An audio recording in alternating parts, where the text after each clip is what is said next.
Tere! Täna me räägime tõenäosusteooriast. See tuleb selline sissejuhatav video sellesse teemasse, kus me käsitleme siis tõenäosusteooria algtõdesid. Nagu alati jätke enda mõtted ja ideed kommentaaridesse ja hakkame pihta. Ja hakkame siis pihta sellega, et mis on tõenäosus. Tõenäosus tähistame me peamiselt kas suure P või väikse P. Ja tõenäosust saab ka kirjeldada valemiga, kus siis võtame näiteks väike P võrdub soodsad võimalused jagatud kõik võimalused.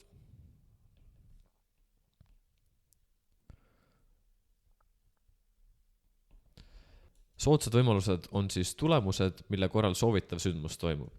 Ütleme näiteks, et me viskame täringut ja me tahame, et täring näiteks 4 silma. Kõik võimalused on siis kokku 6, sest täringul on küljed 1-6 ja soodsaid võimalusi on siis ainult 1, kui täring näitab 4. Ja me tähistame tavaliselt seda siis M jagatud N-iga, kus siis M on soodsate võimaluste arv ja N on kõikide võimaluste arv. Vaatame siis seda ühel näitel. Meil on näiteks mündivise.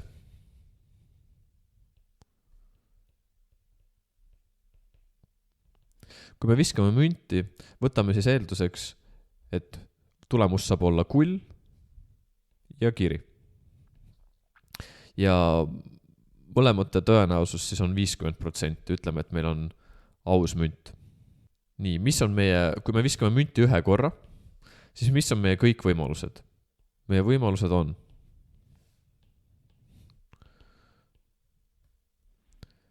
kull ja kiri. Ehk N võrdub 2.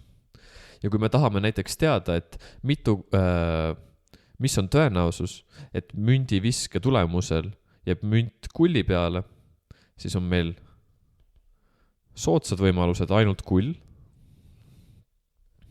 ehk M võrdub 1. Ja kui me tahame tõenäosust arvutada, me kasutame enda valemit, saame, et P võrdub M jagatud N ja võrdub 1 kahendik ehk 0,5. See on siis ühe mündiviske korral.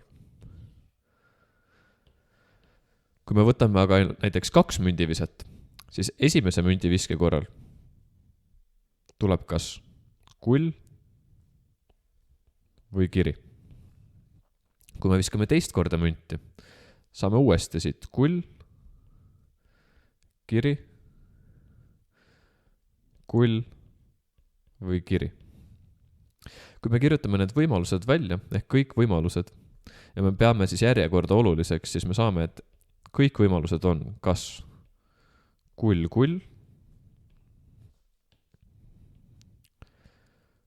kull, kiri,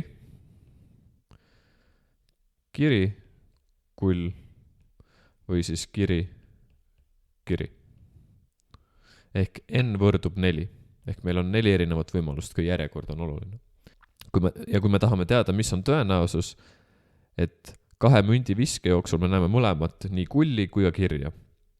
Kirjutame välja meie soodsad võimalused on siis kas kull, kiri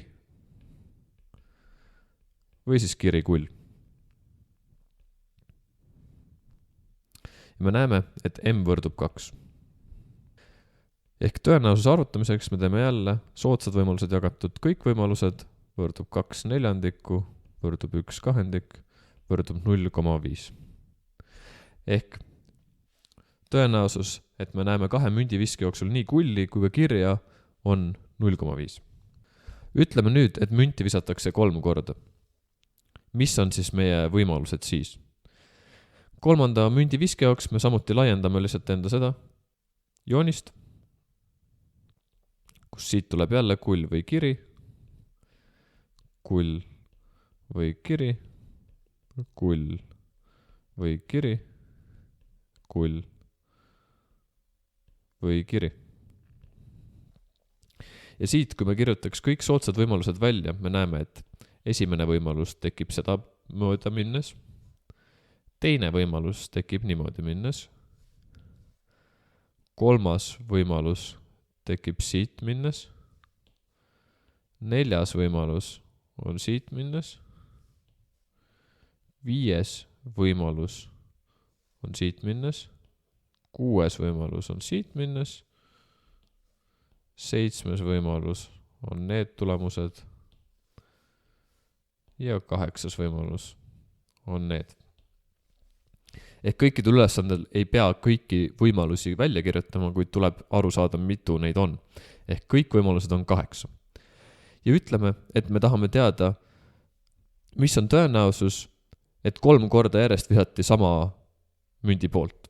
Ehk meie soodsad võimalused on siis kas kull, kull, kull või siis kiri, kiri, kiri. Ehk M võrdub 2.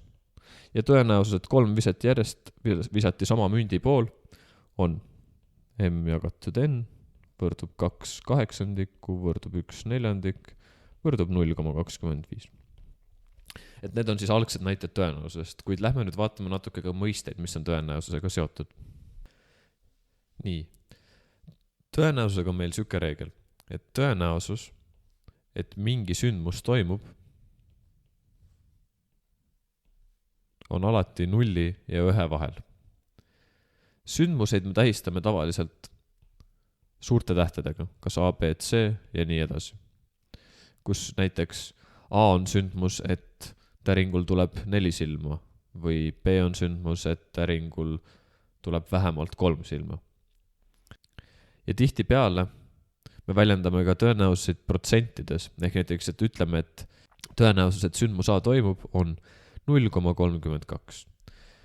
Tõenäosus on 0,32, kuid tõenäoliselt see sündmus toimub, me võime seda väljendada ka 32%, kui me korrutame siis selle 100%-ga läbi. Et see on lihtsam siis inimesele aru saada, et tõenäosus on 32%, kuid kui me anname vastuse ülesandes, siis me anname, et tõenäosus on 0,32 või me anname näiteks mingi vastava murru. Ütleme, et meie tõenäosus on 0. See tähendab, et see on võimatu sündmus.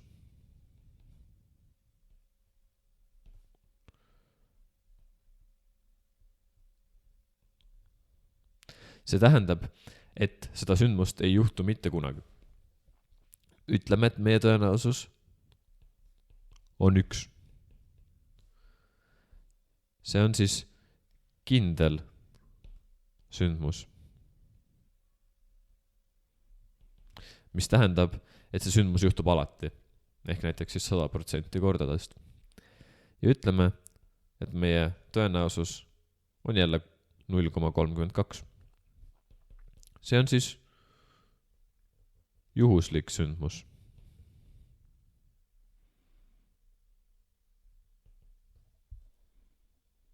Mis siis juhtub 32% kordadest. Näiteks, mis on vastavad näited nendest sündmustest? Alustame võimatu sündmusega. Võtame jälle mündi viske, kus meil võib tulla ühe viske tulemuseks kull ja kiri.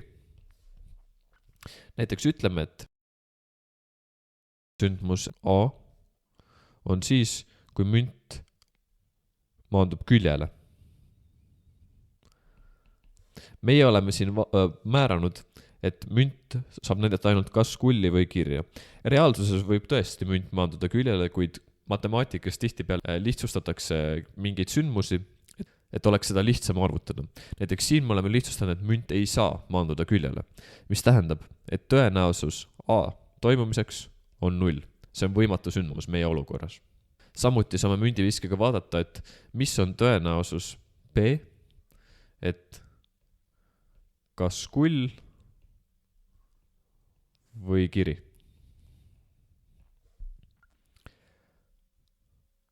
Tõenäosus siis, et see sündmus B toimuks, on 1, sest et me saame kas kulli või kirja, nii et mõlemad sündmused on kaetud, ehk see on kindel sündmus, et münti visates me saame mingi tulemuse. Ja mis on tõenäosus siis, et me saame ühe mündiviske tagajärel kulli, seda me juba enne tegime, et BC võrdub 1 kahendik, sest et 2 sündmust on kokku, 1 on soodne sündmus, on 0,5. Ja räägime nüüd vastandsündmustest. Vastandsündmuste jaoks on meil selline valem, et tõenäosus, et sündmus A toimub, pluss tõenäosus, et sündmus A ei toimu, võrdub 1. Ehk ütleme näiteks, et me viskame täringut. Ja täring annab tulemused 1, 2, 3, 4, 5 ja 6. Ütleme, et sündmus A on, kui me saame täringuga kas 1 või 2, ehk soodsad sündmused on 1 või 2. Tõenäosus siis, et A toimub, on 2 sündmust 6 võrdub 1/3. Võrdub siis 0,33 korda. Et saada teada, et mis on tõenäosus, et sündmus A ei toimu, me teeme 1 miinus 1/3. Võrdub siis 2/3. Ehk 0,66. Ja see kordub. Seda me saame ka arvutada teistmoodi, et kui me lihtsalt arvutame, et A ei toimu, soodsad sündmused on 3, 4, 5 ja 6. Ehk P, et A ei toimu, on lihtsalt 4/6, võrdub 2/3. Ja me näeme, et need on samad vastused.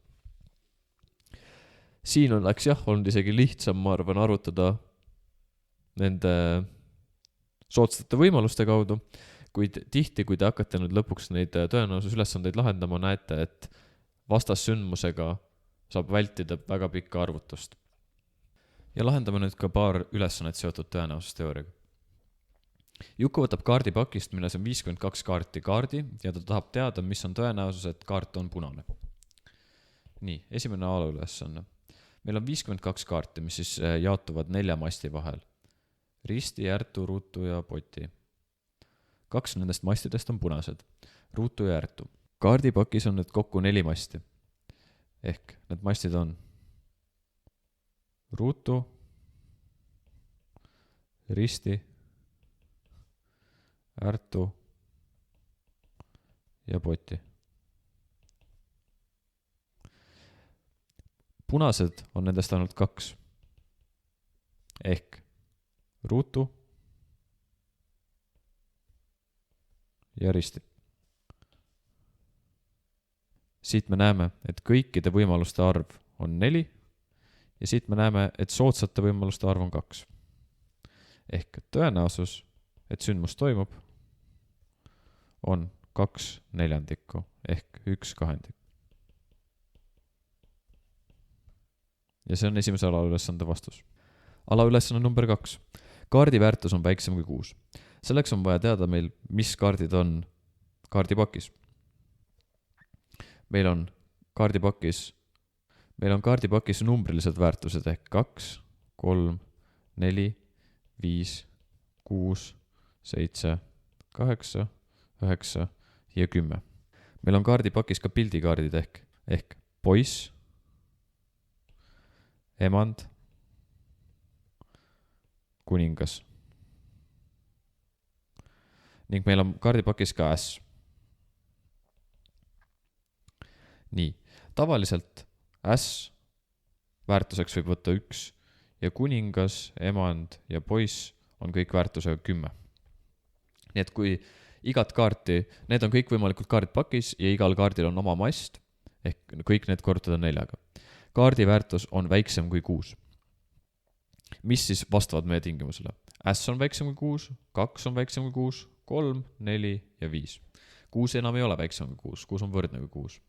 Ehk meil kõikide võimaluste arv, kui me loeme need kõik võimalused kokku, on 13. Soodsate võimaluste arv on siis 2, 3, 4, 5 ja äss ehk 5. Ehk tõenäosus, et Juku võtab kaardi, mille väärtus on väiksem kui 6, on M jagatud N võrdub 5/13. Ja see on teise alaülesande vastus. Kolmas alaülesanne. Võetud kaart on pildikaart. Siin me vaatame, et meil on 3 pildikaarti, sest et ässa tegelikult ei loeta pildikaardiks. Meil on poiss, emand ja kuningas. Ehk kõikide võimaluste arv, nagu eelnevalt, on jälle 13 ja soodsate võimaluste arv on 3. mistõttu tõenäosus, et Juku võtab pildikaardi, on 3/13. Lähme vaatame nüüd ühte teist ülesannet. Ja lähme nüüd teise ülesande juurde. Jukul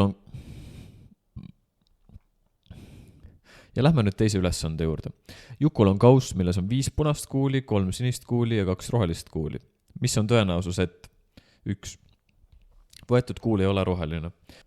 Siin ma arvan on hea võimalus tuua näide vastandsündmuse tõenäosusest. Et mis on tõenäosus, et kuul on roheline? Paneme, et PA võrdub A, ma märgin siia, et on roheline. Tõenäosus, et võtta roheline kuul, meil on 2 kuuli on rohelised ja 10 kuuli on kokku, on 1/5. Nüüd vastassündmuse tõenäosusega, et kuul ei ole roheline, võrdub 1 miinus PA võrdub 1 miinus 1/5 võrdub 4/5. Ja siit me saamegi kätte selle vastuse. Alaülesanne number 2. Et võetud kuul on valge. Ütleme, et tõenäosus sündmus P, valge. Tõenäosus, et võetud kuul on valge, on 0/10. Sest et meil on 0 valget kuuli kausis ja 10 kuuli on kokku. Mis tähendab, et tõenäosus on 0. Ja kolmas alaülesanne, võetud kuul on sinine või roheline. Nii, mis on meie soodsad sündmused? Soodsad sündmused on siis, kui kuul on kas sinine või roheline. Ehk tõenäosus võrdub 3 + 2 jagatud 10, sest 3 sinist, 2 rohelist ja 10 punast kuuli võrdub 5/10. Võrdub 1/2. Ehk tõenäosus, et kuul on sinine või roheline, on 1/2. Ja lähmegi kolmanda ülesande juurde, mis on siis ka viimane ülesanne. Mart ja Oskar valivad mõlemad suvaliselt ühe arvu 1-5. Kui suur on tõenäosus, et valitud on sama arv? Selle ülesande jaoks olen ma teinud siia ühe tabeli, mis aitab paremini visualiseerida seda ülesannet. Mardi valikud on märgitud punasega ja Oskari võimalikud valikud on märgitud sinisega. Nii, nüüd me vaatame, et kokku meil võimalusi, mis nad said valida, oli n võrdub 25. Ja ärme unusta, et kui nad valivad suvaliselt ühe arvu, siis tõenäosus, et valida nii 1, 2, 3, 4 või 5 on võrdne. Nii et esimene alaülesanne, et valitud on sama arv. Millal on siis sama arv valitud? Kui näiteks mõlemad valivad 1, on summa 2. Kui mõlemad valivad 2, on summa 4. Kui mõlemad valivad 3, on summa 6. Kui mõlemad valivad 4, on summa 8. Ja kui mõlemad valivad 5, on summa 10. Ehk siin ülesandes on meil soodsate võimaluste arv 5. Ja siit me näemegi, et tõenäosus, et valitud on sama arv, on m jagatud n nagu alati, võrdub 5/25, võrdub 1/5, võrdub 0,2. Ehk 20% kordadest, kui me teeks seda, valiksid nad sama arvu. Alaülesanne number 2. Kui suur on tõenäosus, et nende arvude summa on 5? Ma kustutan siis need eelnevad ringid siit ära, et meil oleks parem vaadata. Ja millal on nende summa 5? Kui Mart valib näiteks 4 ja Oskar 1 on summa 5, siis me näeme, et siin on veel 3 erinevat võimalust selle jaoks. Siin samamoodi m võrdub 4, sest soodsaid võimalusi on meil 4, mis tähendab, et tõenäosus on 4/25, mis siis on 0,16. Ja see on teise alaülesande vastus. Ja kolmas alaülesanne, kui suur on tõenäosus, et nende valitud arvude summa on suurem kui 7. Nii, siit tabelist me vaatame, et 8 on suuremad kui 7, samuti 9 ja 10 on ka suurem kui 7. Mis tähendab, et meil soodsate võimaluste arv on 6. Ehk tõenäosus, et nad valisid, nende valitud arvude summa on suurem kui 7, on 6/25, mis võrdub 0,24. Ja sellega on meil ülesanne lahendatud. Ja sellega on läbi saanud meie tõenäosusteooriat tutvustav video. Et see video on ikkagi väga üldine ja käsitleb ainult peamisi mõisteid selles teemas. ja tulevikus ma üritan teha ka videoid, mis räägivad rohkem kombinatsioonidest ja nii edasi. Aga sellega aitäh, et vaatasite ja olge mõnusad, ära stressa.